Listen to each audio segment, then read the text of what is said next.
Hello everyone. पिछली video में हमने नेटवर्क की टर्मिनोलॉजी के बारे में बात किया था। उसमें हमने node, mesh, loop, branch, voltage division rule, current division rule, इन सब के बारे में देखा था। आज हम केवीएल और केसीएल स्टार्ट करेंगे। तो सबसे पहले हम केसीएल स्टार्ट करते हैं। KCL, Kirchhoff current law. ये क्या होता है, इसकी डिफिनेशन क्या होती है? The algebraic sum of current meeting at a point in a network is zero, so that incoming current are equal to the outgoing current at any point in the network. यानी किसी network में आने वाली धारा और जाने वाली धारा अगर किसी एक नोड पे मिल रही है तो उनका जो सम होगा वो इक्वल होगा। सम इक्वल होने का मतलब यहाँ पे हम एक एग्जांपल से समझ रहे हैं। यहाँ पे अगर एक कोई नोड है तो यहाँ पे जो करंट आ रही है या जा रही है, ये करंट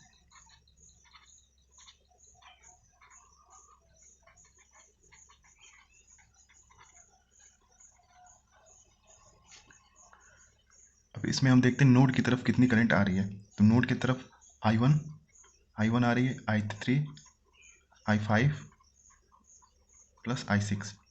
और नोड से बाहर कौन कौन जा रही है? तो I4 और I2।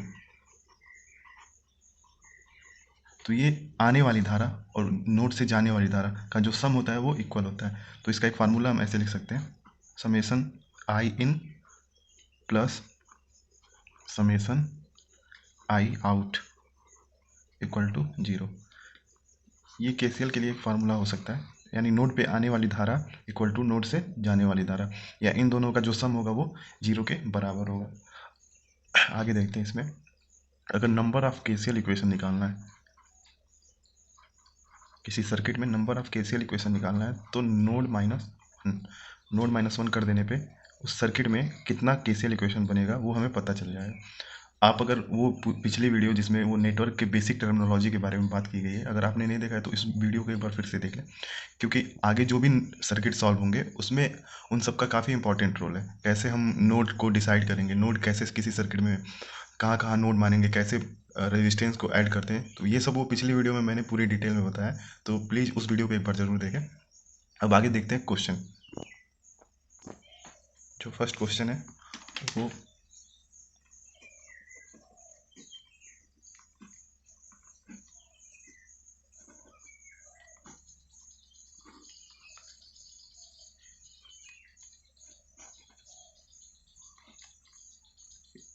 केवीएल और केसीएल की वीडियो सीरीज़ में हम कोशिश करेंगे मैक्सिमम क्वेश्चन को सॉल्व करने के लिए। इस पर हम इतने सारे क्वेश्चन लगाएंगे कि केवीएल और केसीएल ईजी हो जाएगा। केवीएल और केसीएल जो होता है वो यूनिवर्सल रूल होता है, ये किसी भी नेटवर्क में अप्लाई होता है। अब यहाँ पे एक सर्किट दी हुई है और इसमें पूछ रहा है फाइंड करेंट, फाइंड आई, ये हमें निकालना है इस सर्किट में। अब इसको सॉल्व करने का तरीका क्या होता है? सबसे पहले तो हम देखेंगे यहाँ पे कितने नोड हैं। तो नोड की संख्या यहाँ पे 2 है। जो पहला नोड दिख रहा है हमें, ये एक नोड होता है, ये पहला नोड होता है। और ये जो दूसरा नोड होता है ये रेफरेंस नोड होता है, यानी ये रेफरेंस नोड होता है। इसकी वैल्यू जो होती है 0 वोल्टेज होती है, ये ग्राउंडेड क्या होता है, तो इसे रेफरेंस नोड बोला जाता है, रेफरेंस नोड। और एक नोड यहाँ पे, तो इस पूरे सर्किट में 2 नोड है, ठीक है। और हमें यहाँ पे आई की वैल्यू फाइंड करनी है। तो आई की वैल्यू निकालने के लिए अब हम अपने अपने मन से जैसे चाहे करंट को एज्यूम कर सकते हैं। यहाँ से अगर मैं एज्यूम करूँ तो करंट I2, इसको मैं मान ले रहा हूँ, इसको मैं I मान ले रहा हूँ, और इसको I1, ठीक है। तो इस सर्किट में इस नेटवर्क सर्किट में जितने भी करंट है वो सब नोड से बाहर की तरफ जा रही हैं, कोई भी नोड की तरफ नहीं जा रहा है। तो अब इसको आई फाइंड करने का तरीका होता है। तो केसीएल नियम क्या बताता है कि जो आने वाली धारा है और जो जाने वाली धारा है उनका जो सम होता है वो 0 के बराबर होता है। तो यहाँ पे हम देखते हैं कि I1 plus I2 plus I equal to 0, क्योंकि सभी धाराएं जो है वो बाहर की तरफ जा रही है, आउटसाइड में। तो I1 प्लस I2 प्लस आई बराबर 0। अब केवीएल लिखने का जो तरीका होता है, सॉरी केसीएल जो लिखने का तरीका होता है वो होता है कि हम देखते हैं करंट कहाँ से चलना स्टार्ट कर रही है। तो I1 को देखते हैं, तो I1 में करंट जो चलना स्टार्ट हो रही है वो V1 से स्टार्ट हो रही है और 100 वोल्ट पे आ रही है। तो इसको लिखेंगे, I1 की जो वैल्यू हो जाएगी वो हो जाएगी V1 माइनस 100/5, 5 ओम का रजिस्टेंस है यहाँ पे। आपने ये फार्मूला पढ़ा होगा, I बराबर V/R, ये उसी से लिखा जा रहा है। अगर आपको ये समझ में नहीं आ रहा है कैसे लिखा जा रहा है तो आप वो जो बेसिक टर्मिनोलॉजी वाली वीडियो है प्लेलिस्ट में है, और मैं लिंक और डिस्क्रिप्शन में भी दे दूंगा, आप उसको जरूर देखें। अब I2 को देखते हैं। तो I2 कहाँ से स्टार्ट हो रहा है? I2 V1 से स्टार्ट हो रहा है और 200 वोल्ट पे आके में जा रहा है, और इसकी भी जो रेजिस्टेंस की वैल्यू है वो 5 प्लस। अब जो I है, I कहाँ से स्टार्ट हो रहा है? I V1 से स्टार्ट हो रहा है और कहाँ पे जा रहा है? 0 वोल्ट के रेफरेंस पे जा रहा है। तो इसको हम डायरेक्ट लिख सकते हैं V1 माइनस 0 इक्वल टू बटे 5 इक्वल टू 0। ठीक है, तो यहाँ पे इसको सही तरीके से लिख देते हैं V1 100 बटे 5, V1 200 बटे 5 प्लस V1 5 इक्वल टू 0। अब इन सब का एलसीएम जो है वो 5 है, तो इसको ऐसे ही रहने देते हैं V1 100 plus V1 minus 200 plus V1 equal to 0। तो ये जुड़ जाएगा, तो ये हो जाएगा V1 बराबर 3V1 बटे बराबर 300, V1 बराबर 100। जो V1 की वैल्यू आई है वो 100 वोल्ट आई है, यानी इस नोड पे 100 वोल्ट आ रहा है। अब हमें I की वैल्यू चाहिए, फाइंड I। तो I की जो वैल्यू हो जाएगी यहाँ पे ये इससे, तो V1 बाई 5, 100 बटे 5, 20 एम्पियर। अब यहाँ पे हम KCL में देखते हैं कि इक्वेशन कितना बनता है, KCL इक्वेशन कितना बनेगा। तो KCL इक्वेशन का जो फार्मूला होता है, KCL इक्वेशन होता है नोड -1। तो नोड की संख्या कितनी है? 2 -1 यानी 1। तो यहाँ पे KCL इक्वेशन 1 बनेगा। इस सर्किट को एक बार फिर से देखें। ये यहाँ पे पहले हमें नोड एज्यूम कर लेना होता है, और यहाँ से आप जंक्शन से कहीं भी जा सकते हैं, करंट अपने तरीके से मान सकते हैं। मगर अगर किसी ब्रांच में पहले से करंट की डायरेक्शन दी गई हो तो उस डायरेक्शन को नहीं बदलना है। अगर डायरेक्शन नहीं दी है तो किसी भी डायरेक्शन में हम चल सकते हैं, आउटगोइंग या इनकमिंग। ठीक है, आप इसको करंट की डायरेक्शन को आप चेंज करके भी इसको सॉल्व कीजिएगा, आंसर इतना ही आएगा। नेक्स्ट क्वेश्चन देखते हैं।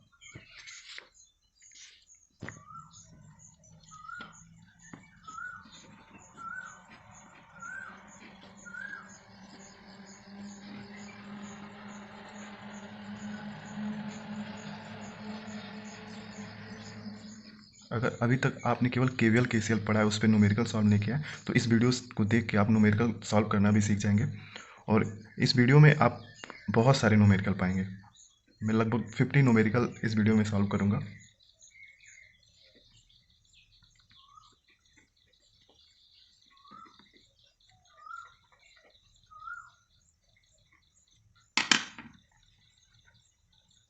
इसमें करंट की डायरेक्शन पहले से दे दी गई है।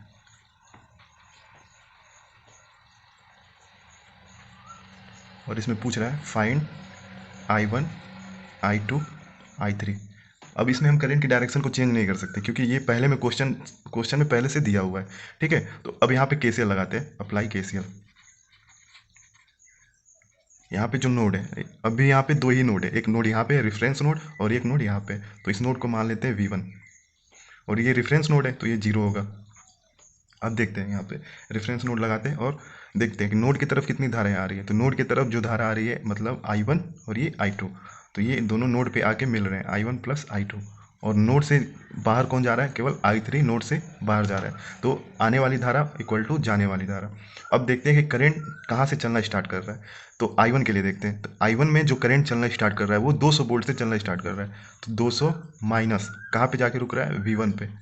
और कितने ओम का रजिस्टेंस है? 5 प्लस I2 में ये 100 वोल्ट से चलना स्टार्ट कर रहा है, V1 पे आ रहा है, और इसमें भी 5 ओम का रजिस्टेंस है।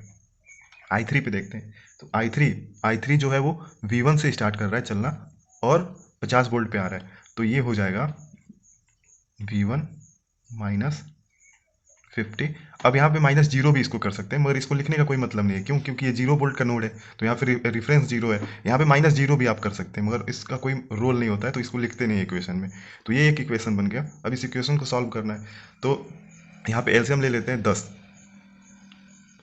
हाँ, या इसको सॉल्व करने का तरीका ये है कि इसको काट देते हैं, तो यहाँ पे 2 हो जाएगा और 2 से इसमें मल्टीप्लाई कर देते हैं।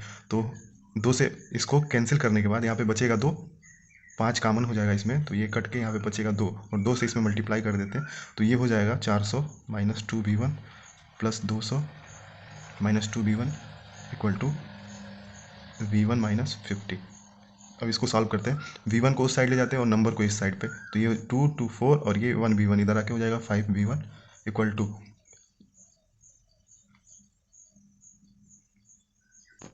4 2 6 और 50 इधर आके 650 और V1 की वैल्यू हो जाएगी 650/5। ये कैंसिल होके हो जाएगा 1 3 0। तो V1 की वैल्यू इतनी आ गई। अब हमसे पूछ रहा है I1 I2 और I3 की वैल्यू। तो I1 बराबर क्या लिखा है, I1 बराबर 200 माइनस V1/5। तो यहाँ पे हो जाएगा 200 माइनस 130/5, ये आ जाएगा 70/5 एम्पियर। I2 की वैल्यू, I2 जो है वो 100 माइनस 130/5, तो ये हो जाएगा -30/5। इसमें करंट की डायरेक्शन गलत एज्यूम किया हुआ है, यानी करंट की डायरेक्शन इसमें आउट गोइंग होगी। I3 इक्वल टू 130 माइनस 50/10, तो ये हो जाएगा 80/10 एम्पियर। इस सर्किट को एक बार फिर से देख लीजिए। अगर करंट की डायरेक्शन दी हुई है तो उसको नहीं चेंज करना है, और इसमें देखते हैं कि कितनी करंट आ रही है कितनी करंट जा रही है, और उसको उसी हिसाब से सॉल्व कर देंगे। इसमें करंट जहाँ से चलती है उस वोल्टेज को प्लस में लिखा जाता है, और जहाँ पे जा रही है उससे माइनस कर देते हैं, क्योंकि करंट जो है वो हमेशा हाई पोटेंशियल से लो पोटेंशियल की तरफ जाती है, इसलिए high potential minus low potential, high potential minus low potential. ठीक है, नेक्स्ट क्वेश्चन देखते हैं।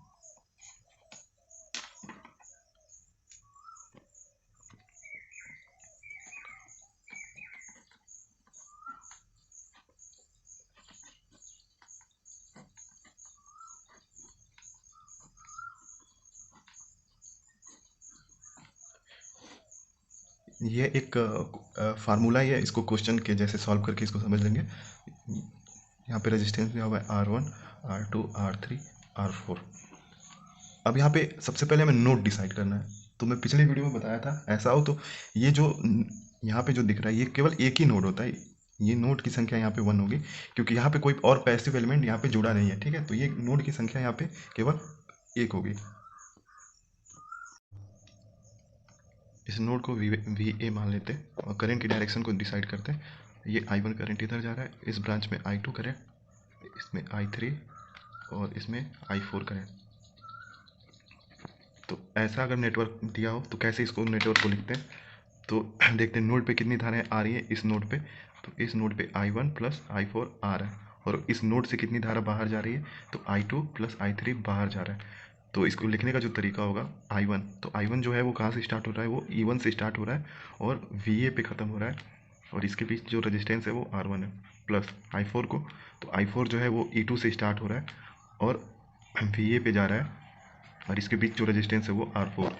I2 के लिए, तो I2 के लिए ये जो यहाँ पे लिखेंगे वोल्टेज वो VA होगा बटे रेजिस्टेंस R2। यहाँ पे VA -0 भी कर सकते हैं, क्योंकि ये जो नोड पूरा दिख रहा है ये रेफरेंस नोड होता है, इसकी जो वैल्यू होती है वो 0 वोल्ट होती है, तो इसे बार बार लिखा नहीं जाता ये 0 वोल्ट एज्यूम कर लिया जाता है। अब इसकी वैल्यू यहाँ से देखी जाए I3 की, तो ये हो जाएगा VA बटे R3। तो ये एक इक्वेशन बन गया। नेक्स्ट इसी के बेस पे एक क्वेश्चन सॉल्व करेंगे। तो जब भी अगर आपको ऐसा कोई दिखे ब्रांच या ऐसे, तो ये सिंगल नोड होता है। ठीक है, ये सिंगल नोड को शो करता है। एक क्वेश्चन देखते हैं, उससे आसानी से समझ में आ जाएगा।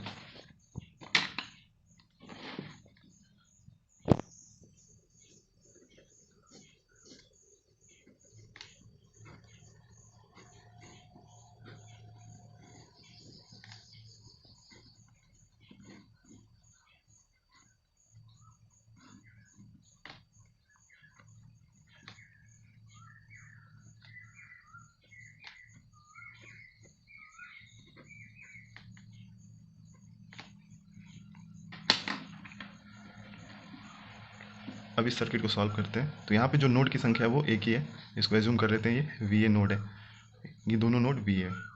और यहाँ पे करंट की डायरेक्शन एज्यूम करते हैं ये I1, ये I2, इसको I3 और ये I4। अप्लाई KCL,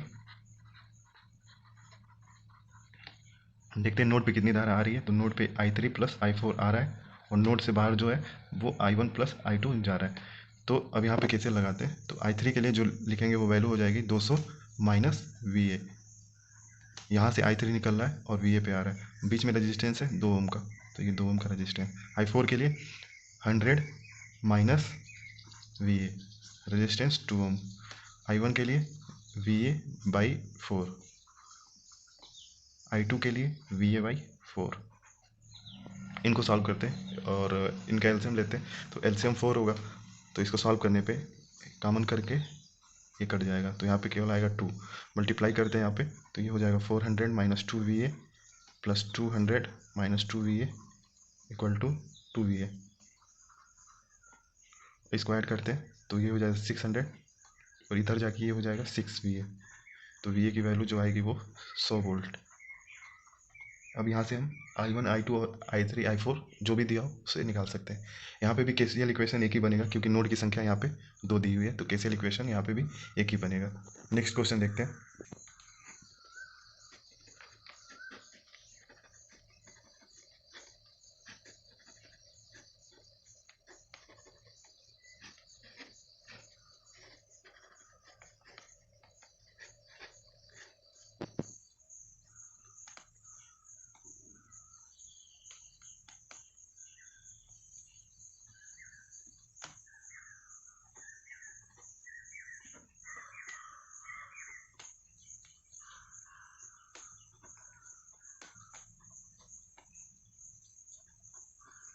इस सर्किट में केसीएल की वैल्यू पूछा है, केसीएल यानी आई की वैल्यू पूछा हुआ है कि इस टोटल सर्किट नेटवर्क में आई की वैल्यू कितनी होगी।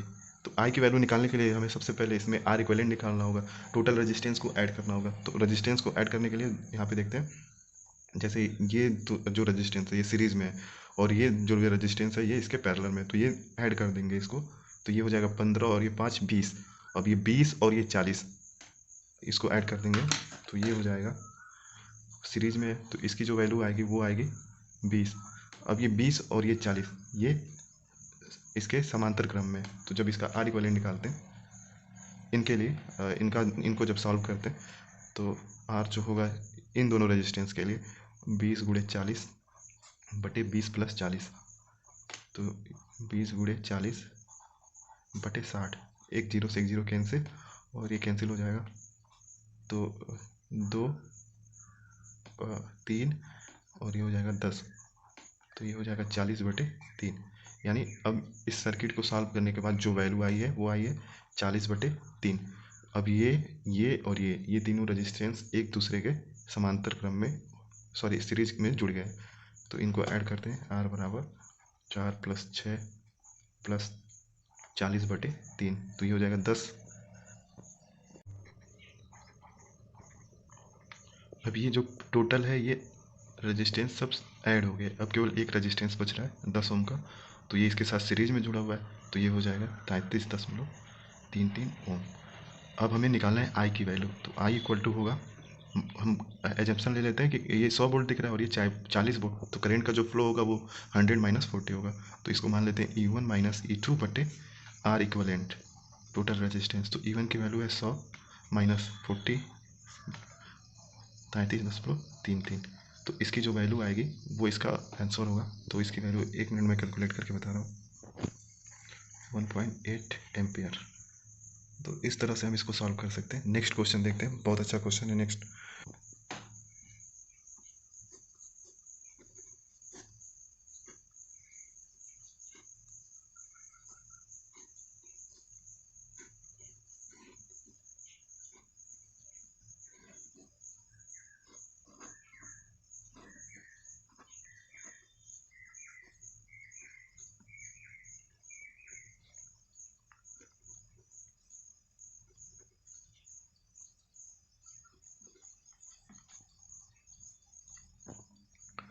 इस सर्किट में आई की वैल्यू फाइंड करनी है, टोटल आई कितना होगा यहाँ पे। तो इस क्वेश्चन को कैसे सॉल्व करते हैं, इस क्वेश्चन को सॉल्व करने के दो तरीके हैं। एक तो ये है कि ये जो दिख रहा है ब्रांच, यहाँ पे करंट की वैल्यू मान लीजिए 4 एम्पेयर और इसके बाद इसको सॉल्व किया जाए केसीएल से। दूसरा तरीका ये है कि इसको वोल्टेज सोर्स में बदल देते हैं, तो इसको कैसे वोल्टेज सोर्स में बदलते हैं देखिए।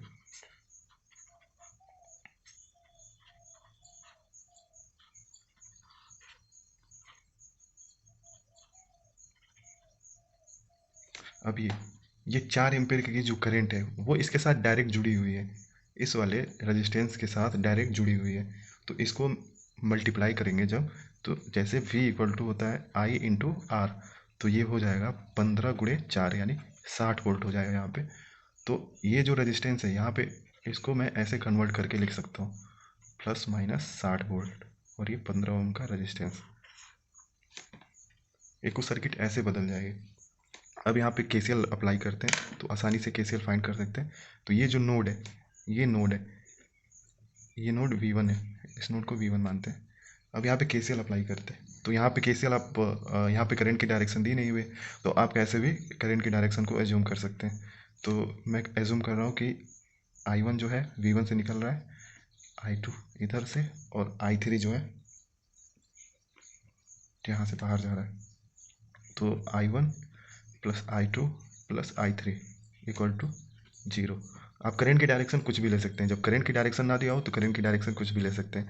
तो I1 जो लिखने का तरीका होगा यहाँ पे, V1 - 2 divided by 1 plus I2 के लिए V1/10 प्लस I3 के लिए V1 - 60, ये 60 volt divided by 50 equal to 0। अब इसका एलसीएम लेते हैं, तो इसका एलसीएम हो जाएगा 30। ठीक है, तो अब इसका मल्टीप्लाई करके सॉल्व करते हैं। इस क्वेश्चन में कुछ मिस हो गया था, ये जो 5 ओम का रेजिस्टेंस है ये इसके साथ सीरीज में है, तो ये 20 वोल्ट हो जाएगा, 20 ओम का रेजिस्टेंस हो जाएगा। एक बार फिर से इस क्वेश्चन को देखिए, ये जब मैं इसको कन्वर्ट किया हूँ करेंट सोर्स को वोल्टेज सोर्स के साथ, तो ये जो रेजिस्टेंस है 15 ओम और ये 5 ओम, ये एक दूसरे के सीरीज में हो जाएंगे। तो जब हम I3 की वैल्यू ऐड करेंगे, यहाँ पे I3 की वैल्यू लिखेंगे, तो ये 5 और ये 15, ये दोनों सीरीज में है, तो यहाँ पे 20 ओम का रेजिस्टेंस होगा। ये मैं भूल गया था, यहाँ पे 15 ओम कर दिया था, तो ये 20 ओम का होगा। तो अब यहाँ पे जो एलसीएम होगा वो 20 होगा, तो यहाँ पे मल्टीप्लाई करते हैं, तो 20 V1 40 2V1 + V1 - 60 equal to 0। इसको सॉल्व करते हैं तो ये हो जाएगा 23V1 इक्वल टू 100। तो V1 की वैल्यू जो आएगी वो हो जाएगी 4.35 वोल्ट। अब हमें जो टोटल I निकालना है जो सभी ब्रांचों में, तो I1 की वैल्यू हो जाएगी, V1 की वैल्यू है 4.35 - 2 डिवाइडेड बाई 1, तो ये I1 की वैल्यू आएगी 2.35 एम्पियर। I2 की वैल्यू हो जाएगी 4.35 डिवाइडेड बाई 10, तो ये हो जाएगा 0.435 एम्पियर। I3 के लिए 4.35 - 60 डिवाइडेड बाई 20। अब ये जो वैल्यू आएगी वो माइनस में आएगी, तो हमने करंट की जो डायरेक्शन है वो गलत एज्यूम कर लिया, यानी करंट जो है I3 वो जंक्शन पे जा रहा है, यानी जंक्शन से आ नहीं रहा है, नोड से आ नहीं रहा है, जंक्शन की तरफ नोड की तरफ जा रहा है, इसलिए इसकी वैल्यू माइनस में आ रही है। तो नेक्स्ट वीडियो में हम KVL पे बात करेंगे, और उसके बाद KVL और KCL पे बहुत सारे क्वेश्चन सॉल्व करेंगे। Thank you.